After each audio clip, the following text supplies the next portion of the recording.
impossible, supernatural, crystal ship gleams darkly in the unlight above Stationary Hill, hovering motionlessly under the power of literally, basically, actual fucking magic.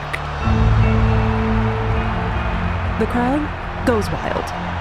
There are cheers and gasps and whistles and screams, people waving their chevron banners and hoisting up their children on their shoulders. This is a day that will go down in history. Launch day.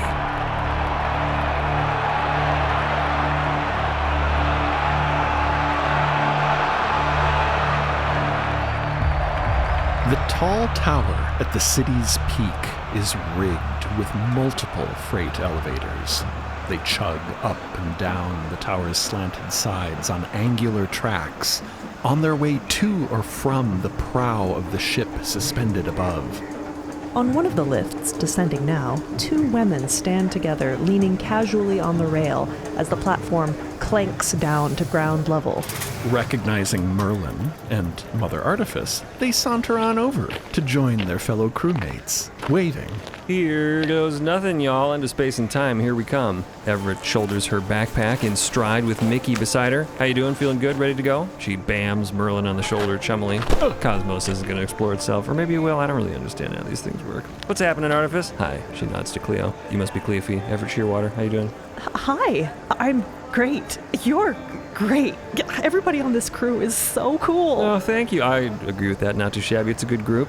Everett slings her backpack over the saddle of her rust-spackled old buckler hoss, which stands here beside the tower at the top of the town. It tosses its headlamped head, placidly watching a grasshopper crawl along a cactus blossom. Everett pats its metallic haunch affectionately. Old Smoker here's on the crew, too. He loves road trips, isn't that right, old buddy?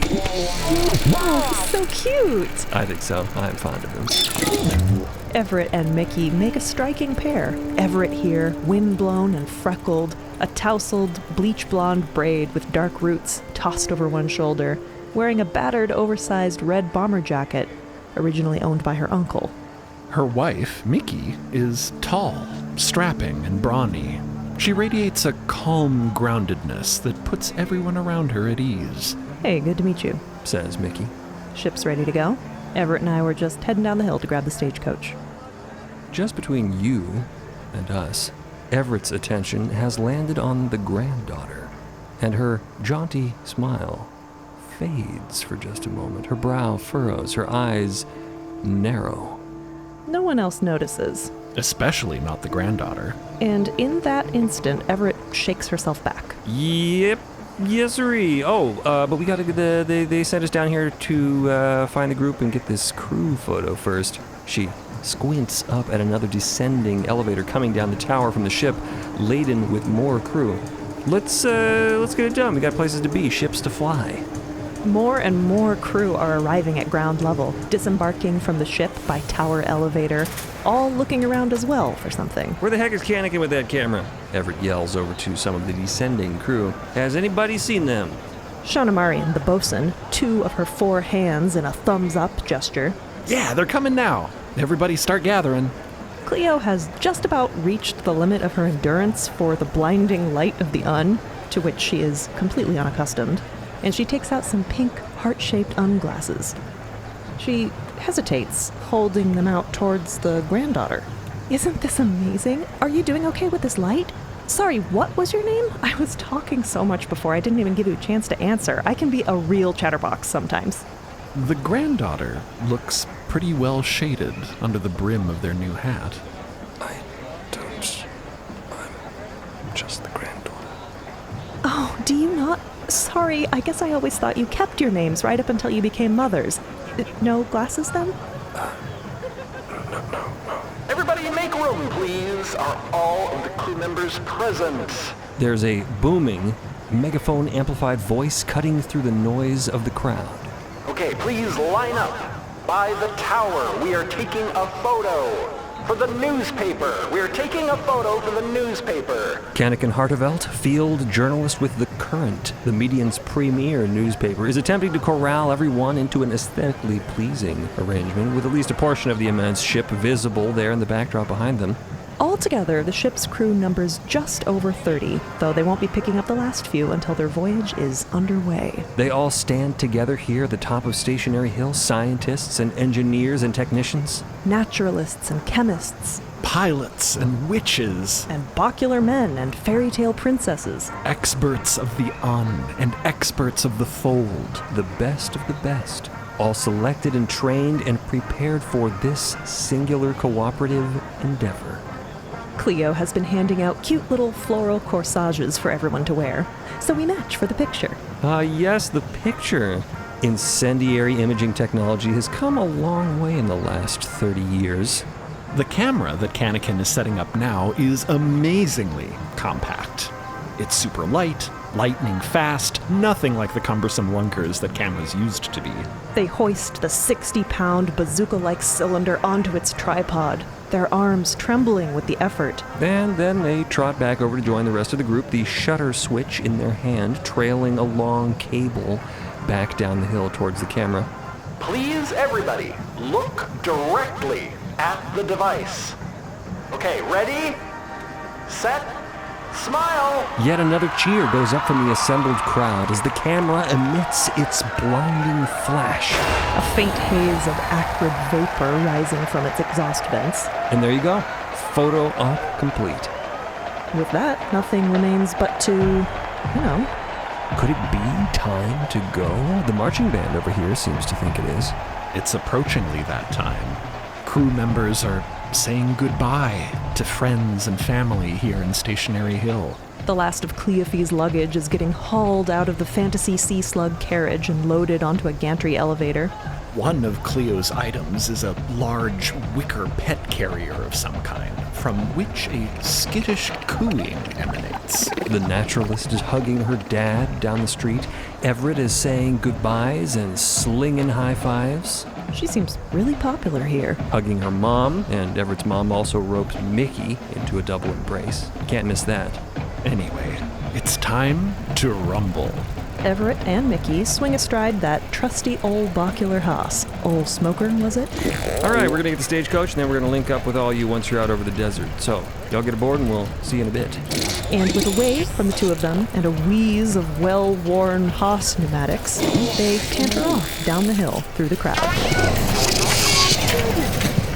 Merlin, the bacular man, Cleo, Mother Artifice, and the granddaughter all pile onto the elevator with a half-dozen other crew and begin their ascent.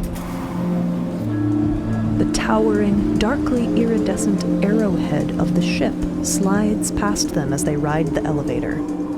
Unlight glints off of the fold-saturated crystal lattice of the ship. Dark mica, a miraculous merger of the and the fold. Up close, they can see that its inky, crystalline planes and angles are not actually completely geometrically perfect. There's a natural geologic quality to the material, a scalloped, ripply, flint-napped texture. An organic, almost volcanic flow, lightly whorled and gracefully uneven, like obsidian. Hundreds of feet above the city, towards the top of the tower, the lift chugs to a stop, coming level with the ship's narrow prow. The foremost tip of the giant arrowhead. A warm desert breeze swirls around our champions as they step forth onto an angular foredeck thrusting forth from the spear point of the ship's prow. A titan vista encircles them. A vertiginous desert panorama of the islet of MIDST. The curvature of its spherical planetoid horizon becoming apparent from this altitude. The vertical black curtain of the Sea of Fold, distantly retreating over the landscape as the islet rolls in the cosmic sea. Remember that pumpkin in the ocean? Keep that in mind. Exercise caution with every step. If you were to fall from this height, you would be killed. Mother Artifice says helpfully and informatively. Cleo grips the railing next to her, a little nervous, though that excited smile never once leaves her face. The granddaughter takes it all in, tranquilly, calmly. They appear to have no fear of heights whatsoever as they peer down, down, down at the little city below. Perhaps they're looking for something. Realization? Is it down there? Who can say? Take a look, Merlin says. Soak it in. We won't be here for long. And it is possible that we will never return, being destroyed on the journey. Says Mother Artifice, again, speaking facts. What a charmer. Of course, it is possible that they will all die, going to the limits of the cosmos as they are. Hopefully not. Hopefully everything will be fine. It's probably going to be fine. But this is something the crew have all deeply prepared for and considered, steeled themselves for. No reward without risk. And the ship's fucking magic, as we said. So if ever there was an expedition that was bound to be successful, it would be this one. Don't say that about voyages. This one will be fine, though. The Bocular Man continues to stand just to the side of Merlin. He holds the box of bread from Patricia's bread and breakfast, and Merlin's coat, and a stack of clipboards, and looks out placidly over the view. Perhaps memorizing the scene in his own way. Perhaps preparing to meet his own demise. Probably not, but maybe. We don't really know exactly how Bocular Men work. It's fun to anthropomorphize robots. What do you think, Bocular Man? Merlin asks. I don't have a response for that inquiry. He replies. Why not? The granddaughter asks. The Bocular Man does not respond. But Merlin answers for him. All of the Bocular Man's phrases come from a library that I build and assemble for him. I have to record all of these messages for him myself. He's a work in progress. As are we all, remarks Mother Artifice. And our greatest work must begin its progress now. Let us step within and get underway. We are holding up the expedition by lingering here on this bow deck. Our pals here crowd the foredeck with those other half-dozen crew we mentioned, everyone loitering to take in the view one last time. When, to Artifice's point, another elevator full of scientists and engineers arrives, and they all realize they'd better clear out and make some room. Cleo eyes the seamless, unbroken glass of the ship's outer wall and wrinkles her brow. Where's the, door? Why, wherever you want it to be, Merlin answers with a twinkle in his eye, and strolls directly at the crystalline hull. Which parts neatly before him. A rectangular aperture simply sliding open, dooring into existence, where previously was glassy, unbroken iridescence. Get used to door as a verb, by the way. We're going to be doing it a lot. And they step within. Into the ship's main atrium. An airy, high-ceilinged chamber on level with the vessel's prow. A tall, narrow, geometric space, hollowed out neatly from within the ship's crystalline mass. As they stand taking it all in, the other members of the crew stream through the door behind them, beginning to go about their business, loading in final elements of cargo, preparing for launch, as yet another lift full of crew arrives as well. More crew streaming aboard. It's almost time to go. It's a little bit narrow, a little bit crowded right here in the entranceway, but it gets roomier as they walk forward into the ship's diamond-shaped floor. The atrium's canted walls, opaquely iridescent from outside, are clear windows from within, like one-way mirrors almost, affording that vast, glassy, panoramic view of Stationary Hill and the surrounding red desert territory of MIDST in every direction, even from here. Sunlight streams in, bright and clear from the harshly luminous sky above. Oh, it's so beautiful. Oh my gosh. I would heartily agree. Agrees Mother Artifice heartily. We spared no expense. The ship was incredibly expensive. It was.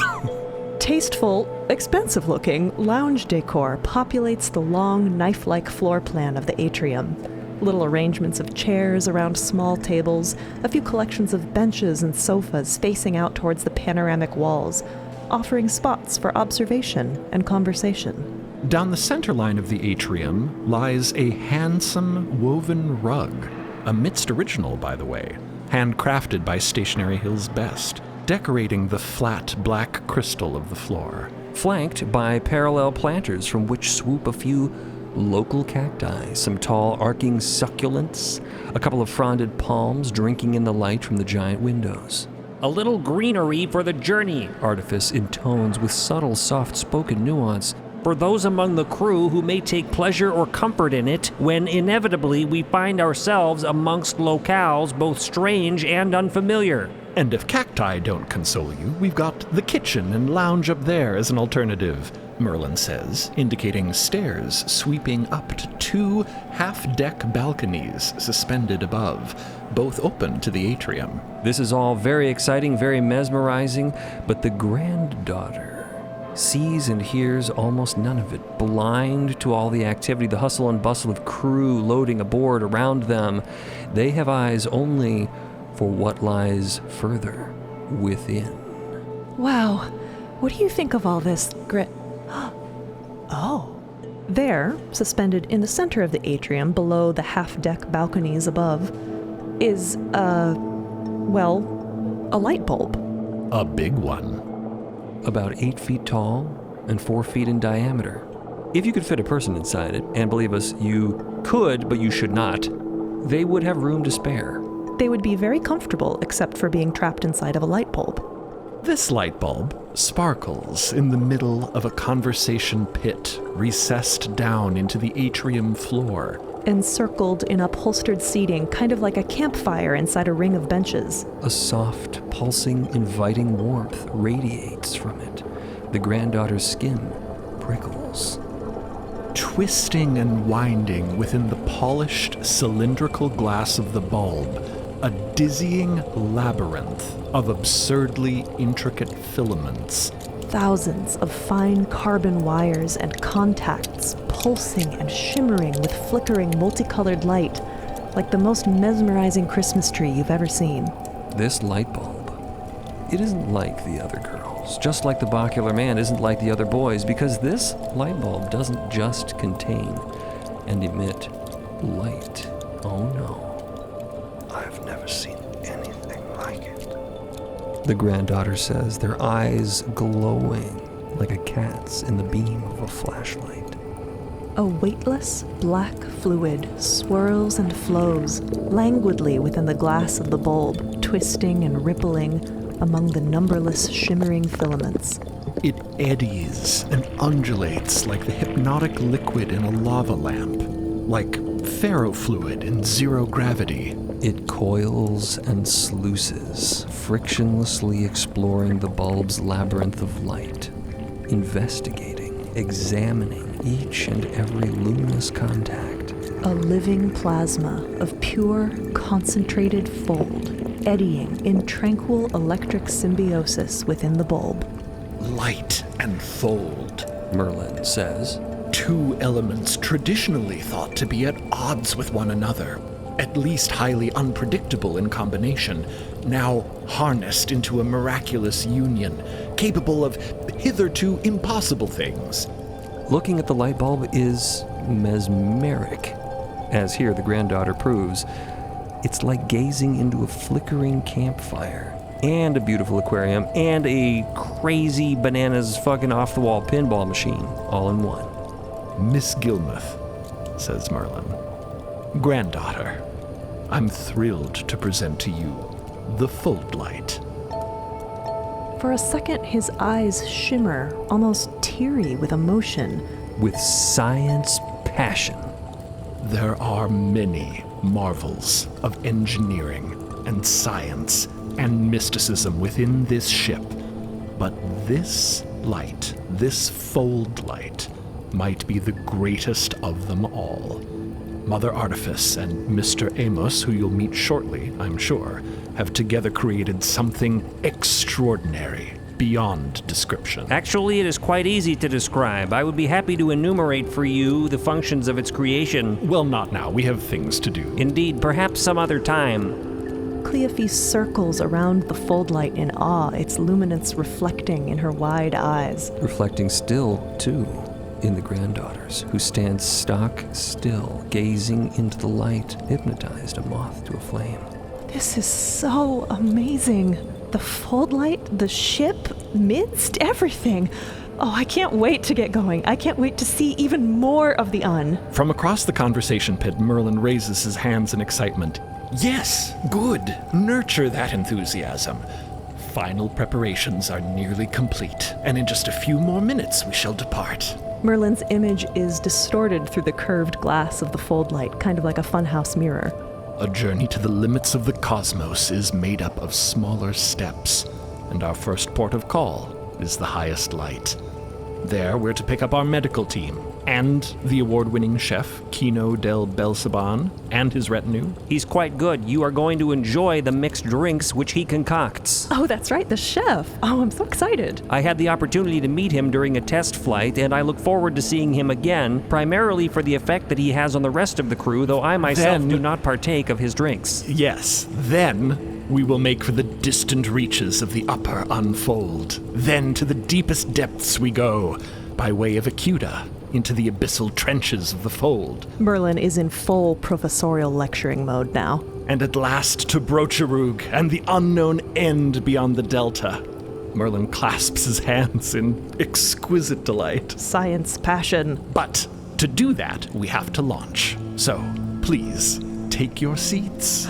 Get ready. Oh, we just go sit down? We can watch it from the observation deck, the atrium? Yes, here, outside, whichever you prefer. Yes, the two of you, as our special attachés, Mother Artifice indicating Cleophe and the granddaughter, have no particular special duties other than to observe and enjoy during the launch. Technically, I'm not really an attaché to anyone, but yes, my duty here is definitely to observe. Spectacular, then observe you shall. Enjoy the show. Mr. Vaught and I have a number of duties to which we must attend in order to ensure the success of the launch. So, away we go. The activity on the ship has taken on a more directed, intentional type of buzz as Merlin and Artifice head to the back of the atrium, dooring into an elevator at the back of the room, on their way to the helm on the flight deck below. In the center of the atrium, the fold light is becoming more animated, sluicing and flashing more actively. and then with a sudden clank and grind of machinery, the bulb of the fold light suddenly begins to retract, elevatoring straight down into the floor.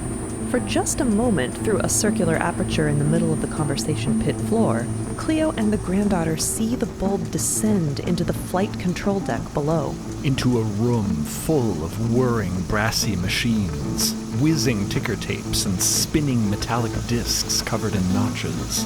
Control crew hustle and bustle amongst the banks of devices as the fold light descends into a mechanical cradle at the core of the room.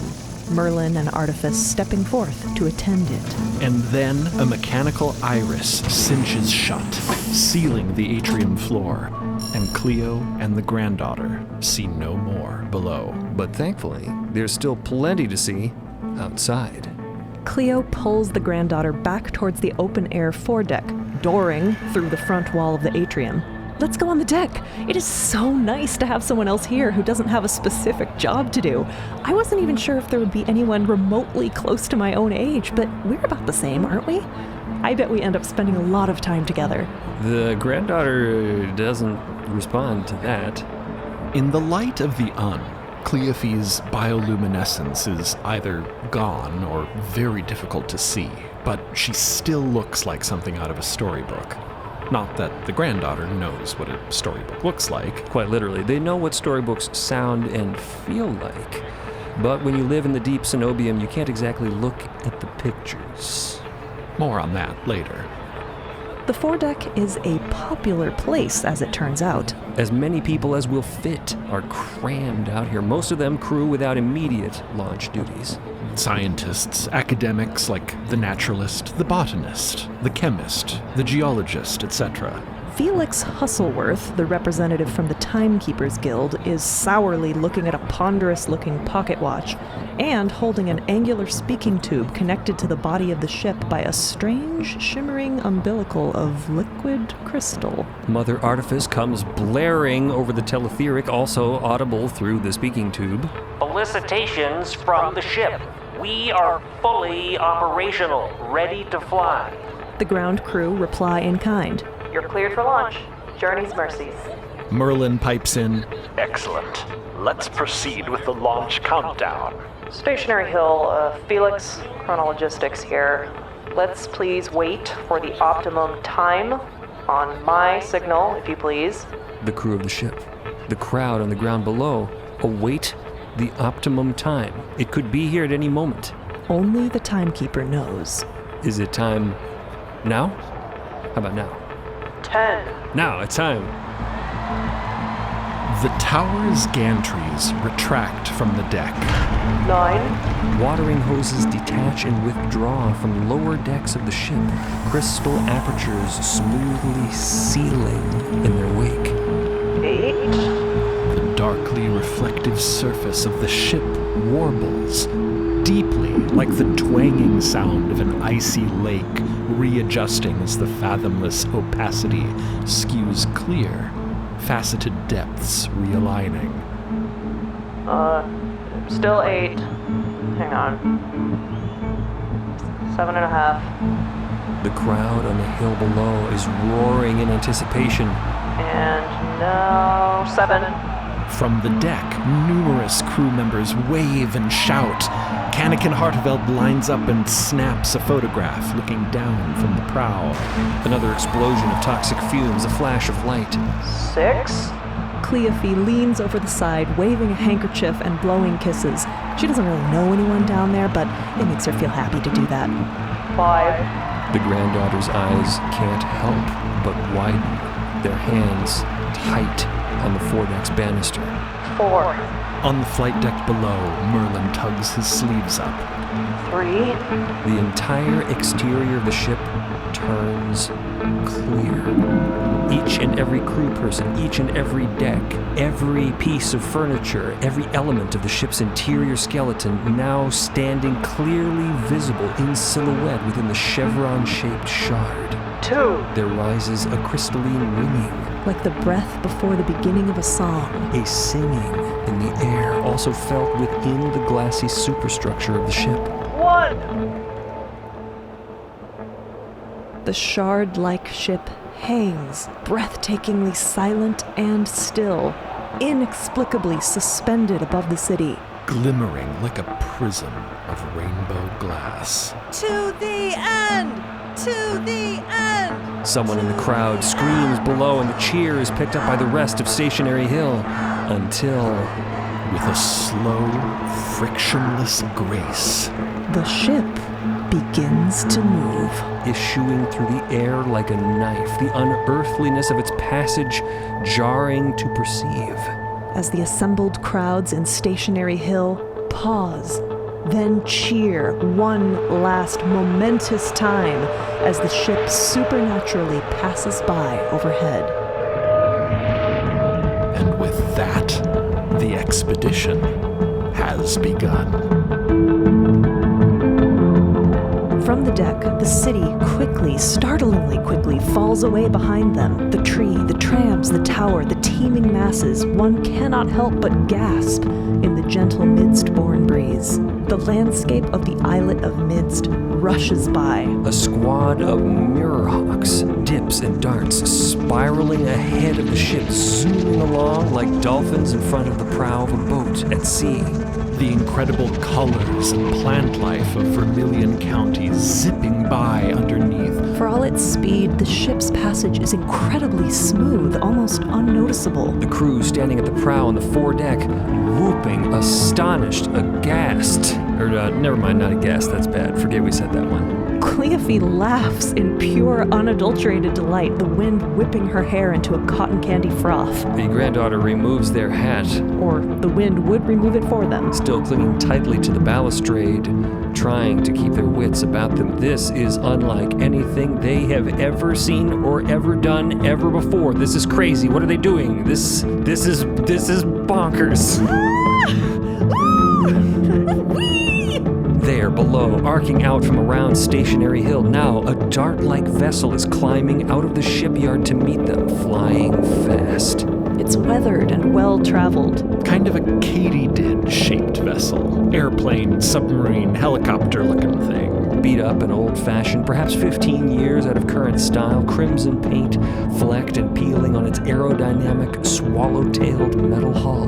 Neither unship nor fold-mercible, but uniquely kind of both at once. One of a kind. Stagecoach coming in, Ionomycin calls into the speaking tube on the foredeck. Let's even out down below, please, and door the hangar deck. The hangar deck, doors. The entire starboard side, several decks below the foredeck, opens wide. Schloops open. A hangar waiting for its vessel. The perfect size for the stagecoach. 2 ships soar over Vermilion County. One colossal, black, dark, crystalline, iridescent. The other, small, beat up, old-fashioned. A joining of past and future alike. Like 2 dragonflies fucking in midair. A powerful image, stunning to say the least. One that is not easily removed from the mind's eye. You're welcome. The stagecoach and ship match speed, flying side by side over the deserts of Vermilion County. And the stagecoach, maneuvering deftly, sets down in the ship's open hangar. The hangar doors shut. The stagecoach is aboard. Everett's voice comes in over the teletheric, over the speaking tubes. Hey everybody, stagecoach is now locked in. Let's fucking go. And the ship, well, it goes.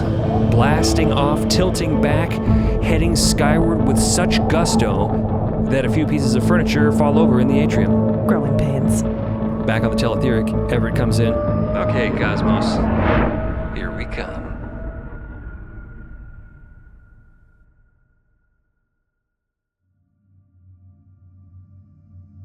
Thanks for listening to Unend. If you're enjoying the story, please rate and review to help someone new discover the cosmos. You can catch Unend every Wednesday anywhere you stream podcasts or through the MIDST Podcast YouTube channel. If you're looking to dive deeper into the story, become a Beacon member at beacon.tv or join the fold on midst.co to receive early ad-free access to episodes, behind-the-scenes exclusives, and lore-expanding bonus content. Or, if you just want to hear this podcast 2 weeks early and without ads, subscribe on Spotify or Apple Podcasts. To stay up to date on what's next in the cosmos, sign up for our newsletter on midst.co or find us on social media at MIDST Podcast.